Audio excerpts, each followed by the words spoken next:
Welcome back to my channel sunshine. আশা করছি সবাই ভালো আছো।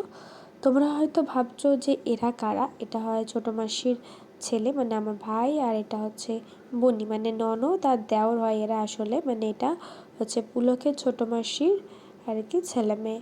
আজকেও ওনাদের বাড়িতে আমাদের নেমন্তন্ন ছিল, আমার আর পুলকের আইবুড়ো ভাতের নেমন্তন্ন একসাথে আমাদেরকে খাওয়াবে বলে, তার জন্য এসেছিলাম। তো আমরা একটু কেনাকাটা করতে বেরোচ্ছিলাম আমরা তিনজনে, তার জন্য ঘাট পার হতে ওইদিকে চলে গেলাম। একজন বসেছিল ওরকম হাঁটু গেড়ে পটি করতে বসার মতো, আর একজন খাচ্ছিল নোক।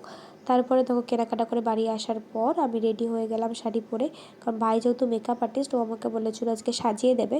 তোমাকে সাজাচ্ছিল। দেখো প্রথমে স্কিন কেয়ারটা তো খুব ভালো করে করে নিয়েছিল, প্রাইমার ইউজ করে নিল রিকরের।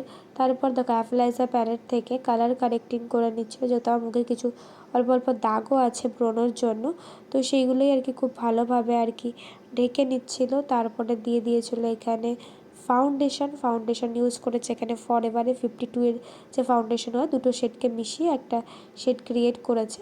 আশেপাশে বোনেদের দেখবে একটু ঘোরাঘুরি করতে, একটু ম্যানেজ করো, কারণ ওরাও নানা রকম আয়োজন করছিল আর কি আমার জন্যই।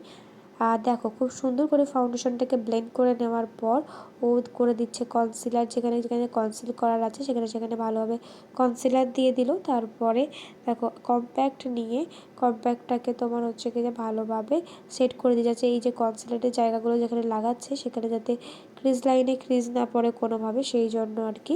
তো দুবারও বেকিং করেছিল আমি দেখলাম, একটা লুজ পাউডার দিয়ে আর একটা কম্প্যাক্ট দিয়ে। দেখো টুকটুক করে এগুলো সব কিছুই করছে, ব্লেন্ডিং প্রসেসগুলো। তোমরা যদি ভিডিওটা পুরো পর্যন্ত দেখো তাহলে অনেকটা নিজেও সেলফ মেকআপটুকু শিখে যাবে। ভিডিওটা ভালো লেগে থাকলে লাইক করো, শেয়ার করো, সাবস্ক্রাইব করো, কমেন্ট করো, নোটিফিকেশনের পাশে যে বেল আইকনটা আছে সেটাকে প্রেস করে দিও। আর আমাকে কেমন লাগছে সেটা আমাকে জানিও। আজ যেহেতু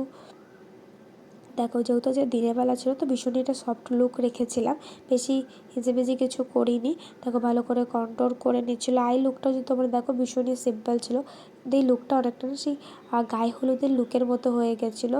আমার দেখেই এত ভালো লাগছিল, যেন মনে হচ্ছিলো এটা খুলি না, এইভাবেই রেখে দিই, এরকমই মনে হচ্ছিলো। তারপরে ভাই নিজে সাজিয়ে নিজেই বলছে যে দেখ দাদা, বৌমনির মেকআপটা এত সুন্দর লাগছে, চেনাই যাচ্ছে না, দারুণ লাগছে দেখতে, এরকম বলছিল বারবার করে।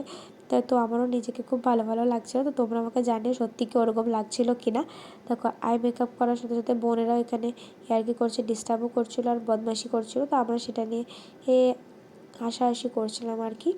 তারপর দেখো আস্তে আস্তে পুলকও রেডি হতে লেগেছিলো, পুলকও পরেছিল পাঞ্জাবি। তো ফুল লুকটা আমি তোমাদেরকে সবার লাস্টে শেয়ার করব, যে দুজনকে একসাথে যে খেতে দেওয়া হয়েছিল কেমন লাগছিলো কি না লাগছিলো। আর আমার খুব ইচ্ছা ছিল আমাকে মাটির থালায় কেউ খেতে দেবে, তো ভাই খুব সুন্দর করে মাটির থালার মধ্যে কলকা ডিজাইন করে তারপরে খাইয়েছিল। প্লাস মাথায় যে মুকুটটা পরাবে সেইটা পর্যন্ত তোমার হচ্ছে কি যে ভাই নিজে ডিজাইন করেছে। তো দেখো ভাই এখানে কত সুন্দর ব্লাশ লাগিয়ে নিল আই মেকআপটা কমপ্লিট করার পর। তারপর দিয়ে দিল হচ্ছে লিপস্টিক দেওয়া, মানে হচ্ছে কি যে গেম চেঞ্জিং, পুরো মেকআপটার লুক পাল্টে যায়। তারপরে ভালোভাবে দিয়ে দিল হাইলাইটারটা আমার না হাইলাইটার সব থেকে বেশি ভালো লাগে মেকআপের মধ্যে। তারপরে দিয়ে দিল হচ্ছে কি যে মেকআপ ফিক্সার, চুলটা অলরেডি আমার ক্রিম্পিং করাই ছিল, জাস্ট হচ্ছে কি যে একটু কার্ল করে আর যে মুটুকটা পরিয়ে দিয়েছিল। কেমন লাগলো নিশ্চয়ই জানিও আমাদেরকে।